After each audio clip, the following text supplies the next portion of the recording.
नमस्कार विद्यार्थी मित्र, मी ज्ञानेश्वर चिखले, फुल अँड डायनेकर निदेशक, श्री साईबाबा ITI शिर्डी. आजच्या या लेक्चरमध्ये आपल्या सर्वांचं स्वागत करतो. तर विद्यार्थी मित्र, आज आपण इंजिनिअरिंग क्षेत्रामध्ये कारखान्यामध्ये मेजरिंग इन्स्ट्रुमेंट म्हणून उपयोगात येणाऱ्या व्हर्नियर कॅलिपर या संदर्भात आपण आजच्या या लेक्चरमध्ये माहिती पाहणार आहोत. तर व्हर्नियर कॅलिपर या संदर्भात माहिती पाहत असताना आपण इंट्रोडक्शन म्हणजे प्रस्तावनेमध्ये व्हर्नियर कॅलिपर संदर्भात प्रथमतः माहिती पाहूया. तर व्हर्नियर कॅलिपर हे प्रिसिजन मेजरिंग इन्स्ट्रुमेंट असून त्याला मराठीमध्ये सूक्ष्म मापन करणारे उपकरण साधन असं म्हटलं जातं. तर कारखान्यामध्ये किंवा वर्कशॉपमध्ये या साधनाचा उपयोग मोजमापनासाठी सर्रास उपयोग केला जातो. व्हर्नियर कॅलिपरच्या सहाय्याने वस्तूची लांबी, रुंदी, जाडी, वस्तूचा आतील आणि बाहेरील व्यास, त्याचप्रमाणे वस्तूची खोली हे एकाच या व्हर्नियर कॅलिपरच्या सहाय्याने करता येतं.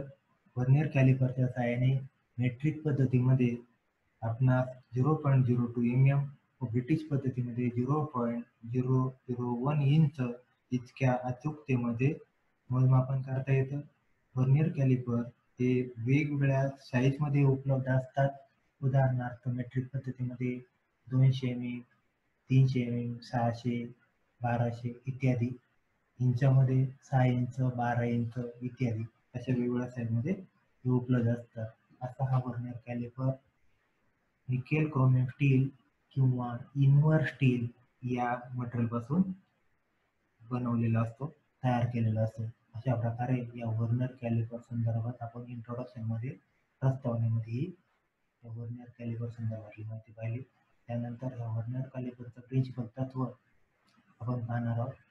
तर व्हर्नियर कॅलिपरचं प्रिन्सिपल हे दोन वेगवेगळ्या स्केलच्या तत्वावर आधारलेलं आहे. यामधील एक मेन स्केल व दुसरे व्हर्नियर स्केल. यामधील मेन स्केल स्टँडर्ड स्केल म्हणून ओळखले जाते व दुसरे व्हर्नियर स्केल हे नॉन स्टँडर्ड स्केल म्हणून ओळखले जाते.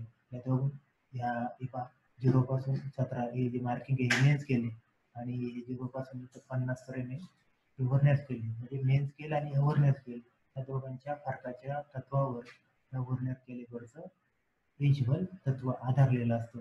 अशा प्रकारे ही माहिती आपण या व्हर्नियर कॅलिपरच्या प्रिन्सिपल बाबत त्याचं तत्व काय या संदर्भात आपण मेन स्केल आणि व्हर्नियर स्केल या दोघांच्या फरकाच्या तत्वावर या व्हर्नियर कॅलिपरचं प्रिन्सिपल आधारलेलं असतं. त्याच्यानंतर आपण लिस्ट काउंट संदर्भात माहिती पाहणार आहोत. लिस्ट काउंट त्या ठिकाणी कशा पद्धतीने काढलं जातं ते पण पाहणार आहोत. आता व्हर्नियर कॅलिपरच्या सहाय्याने घेता येणारं कमीत कमी माप या व्हर्नियर कॅलिपरच्या सहाय्याने ब्रिटिश असो मेट्रिक असो त्या पद्धतीने घेता येणारं कमीत कमी माप म्हणजे त्या व्हर्नियर कॅलिपरचा लिस्ट काउंट होईल. तर आता मी सांगितलं मेट्रिक पद्धतीमध्ये 0.02 mm, ब्रिटिश पद्धतीमध्ये 0.001 इंच इतका लिस्ट काउंट या व्हर्नियर कॅलिपरचा असतो. तो लिस्ट काउंट कसा काढतात मेथड पहिले पाहू. मेन स्केलवरील 49 भागाबरोबर व्हर्नियर स्केलचे 50 भाग केलेले असतात. आता मेन स्केलचे हे 0 पासून 17 इथे 17 mm किंवा 17 सेंटीमीटर आहे. तर याच्यामध्ये 49 mm चे मेन स्केलवर 49 mm चे व्हर्नियर स्केलवर 50 भाग केलेले असतात. ते तिथे लिहिले मेन स्केलच्या 49 भागाबरोबर व्हर्नियर स्केलचे 50 भाग केलेले असतात. म्हणून 50 व्हर्नियर डिव्हिजन बरोबर 49 mm उलट लिहिलेले आपण इथं होतं 50 व्हर्नियर डिव्हिजन बरोबर 49 mm. एक व्हर्नियर डिव्हिजन बरोबर किती हे काढायचे तर 1 आणि वरच्या 50 ला भागलं गुणिले 49 1 भागिले 50 गुणिले 49 बरोबर 49 50 अंशाला. आता लिस्ट काउंट काढत असताना मेन स्केलच्या एका भागाची किंमत वजा या व्हर्नियर स्केलच्या एका भागाची किंमत. लिस्ट काउंट बरोबर मेन स्केलच्या एका भागाची किंमत वजा व्हर्नियर स्केलच्या एका भागाची किंमत बरोबर लिस्ट काउंट. आता मेन स्केलच्या एका भागाची किंमत 1 आहे, परंतु या ठिकाणी 50 बरोबर व्हर्नियर डिव्हिजन बरोबर 49 mm आलेले आहे. 1 व्हर्नियर डिव्हिजन बरोबर किती काढले तर 1 भागिले 50 गुणिले 49 म्हणजे 49 50 ही व्हर्नियर स्केलच्या एका भागाची किंमत आलेली आहे. मेन स्केल 1 mm आहे, तर 1 अंश वजा 49 अंश या पूर्णघात असल्यामुळे 1/1 असं घेतलेले. तर एकामधून 49 50 अंश याला भागलं तर 0.98 येतं. तर 1 mm मधून 0.98 गेले, तर 0.02 mm हा या व्हर्नियर कॅलिपरचा मेट्रिक पद्धतीमध्ये लिस्ट काउंट असणार आहे. म्हणजे ह्या व्हर्नियर कॅलिपरच्या सहाय्याने मेट्रिक पद्धतीमध्ये कमीत कमी 0.02 mm इतकं अंतर मोजमापन करता येतं. अशा प्रकारे हा लिस्ट काउंट आपण पाहिला. त्यानंतर ह्या व्हर्नियर कॅलिपरवर हे मेन स्केल आणि व्हर्नियर स्केल या दोघांनुसार रीडिंगनुसार आपण रीडिंग घेत असतो. तर हा व्हर्नियर स्केल तो मागे पुढे होत असतो. तर या रीडिंगच्या अगोदर आपण प्रथमतः या व्हर्नियर कॅलिपरचे पार्ट्स पाहू. तर पार्ट्समध्ये या ठिकाणी फिक्स्ड जॉ फॉर एक्सटर्नल मेजरमेंट, त्याच्यानंतर मूव्हेबल जॉ फॉर एक्सटर्नल मेजरमेंट म्हणजे फिक्स जॉ, मूव्हेबल जॉ ही बाहेर मापे घेण्याकरता या जॉचा उपयोग होतो. त्याच्यानंतर वर पण 2 जॉ दिले, फिक्स जॉ फॉर इंटरनल मेजरमेंट, ही दुसरी जॉ आहे मूव्हेबल जॉ फॉर इंटरनल मेजरमेंट. म्हणजे फिक्स आणि मूव्हेबल जॉ हे बाहेरील मापाकरता, फिक्स आणि मूव्हेबल जॉ बाहेर आतील मापाकरता, होलच्या आतील स्लॉटचं माप घेण्याकरता. त्याच्यानंतर लॉक स्क्रू हा एक आहे, हा एक आहे. त्याच्यानंतर हा स्लायडिंग युनिट आहे, हा मेन स्केलवर स्लायडिंग युनिट मागे पुढे होत असतं. ज्याच्यावर हे मेन स्केलचं मार्किंग केलं त्याला बीम म्हणतात. त्याच्यानंतर जशा प्रकारे हा म्हणजे ही बीमवर हा व्हर्नियर स्केल मागे पुढे जर केला तर हा डेप बार बाहेर येतो. तर हे जे अंतर आहे ते हे अंतर आणि हे अंतर सारखं असतं. तर हे डेप मेजरिंग ब्लेड आहे, बार म्हणतात त्याला. त्याच्यानंतर या बीमवर जे मार्किंग केलेलं असतं मेन स्केलचं, ते मेन स्केल म्हणून ओळखलं जातं. त्यानंतर वरच्या 49 mm या व्हर्नियर स्केलवर 50 भाग केलेले असतात, ते व्हर्नियर स्केल म्हणून ओळखलं जातं. त्याच्यानंतर हे जे व्हर्नियर स्केल किंवा स्लायडिंग युनिट मागे पुढे करायला इथं अंगठा, त्याला ॲडजस्टेबल फिंगर ग्रिप म्हटलं जातं. त्याच्यानंतर हा स्क्रू लॉकिंग करून आपल्याला रीडिंग बांधता येतं. फाईन ॲडजस्टिंग स्क्रू आहे तो, तो आपल्याला त्या अंगठ्याच्या बोटाच्या सहाय्याने तो सरकवता येतो. अशा प्रकारे या व्हर्नियर कॅलिपरचे हे वेगवेगळे पार्ट्स आपण पाहिले. त्यानंतर व्हर्नियर कॅलिपरच्या रीडिंग संदर्भात आपण माहिती घेणार आहोत मेट्रिक पद्धतीमध्ये. तर या रीडिंग संदर्भात माहिती घेत असताना एकदम साईज 1 आहे. आता याच्यावर पहा की मेन स्केल या ठिकाणी 0, 1, 2, 3, 4 अशा पद्धतीने 17 पर्यंत त्यापैकी रीडिंग घेतलेली आहे या ठिकाणी. इथं पहा 0, 1, 2, 3, 4, 5 हे 5, 6, 7, 8, 9, 10. हे 1 म्हणजे 10, 20, 30, 40, 50, 60 असे 60 mm. आता खाली हे मेन स्केल आहे आणि एक आहे व्हर्नियर स्केल आहे.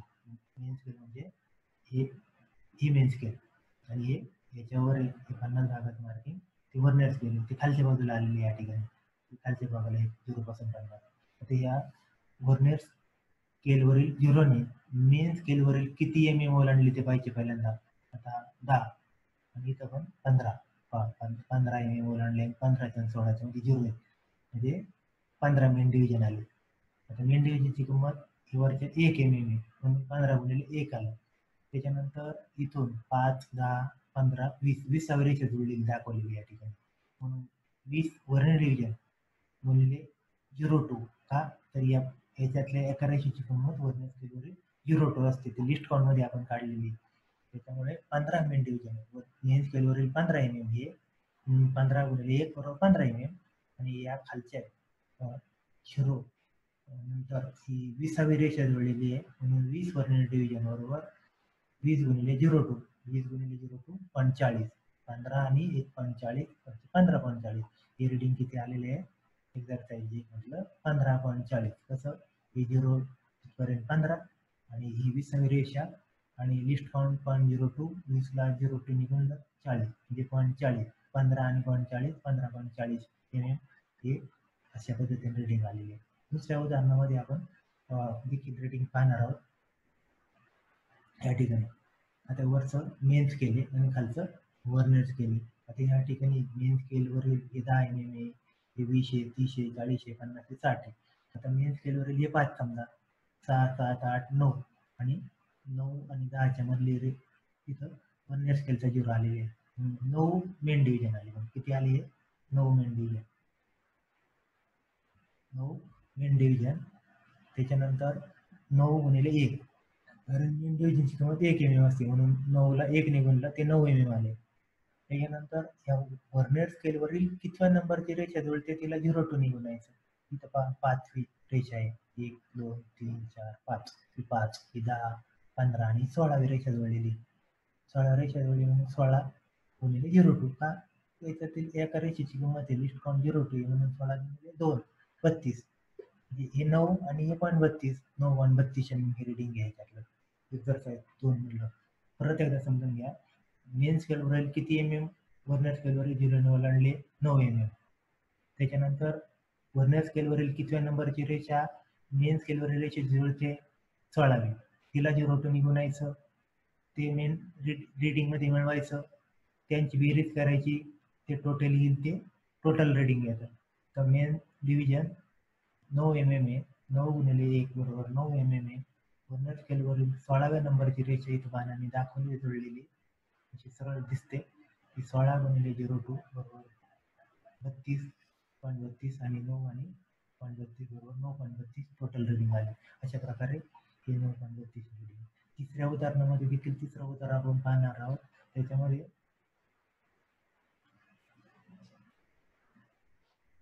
आपण पाहणार आहोत मेन स्केलवरील किती mm व्हर्नियर स्केलवरील 0 ने ओलांडले. आता इथे 70 आहे, 80 आहे, 90 आहे, 100 आहे, 110 आहे. इथं किती झाले मग 65, 66 आणि हे 67 आहे. 66 आणि 67, 66 पूर्ण ओलांडलेले आहेत म्हणून 66 मेन डिव्हिजन.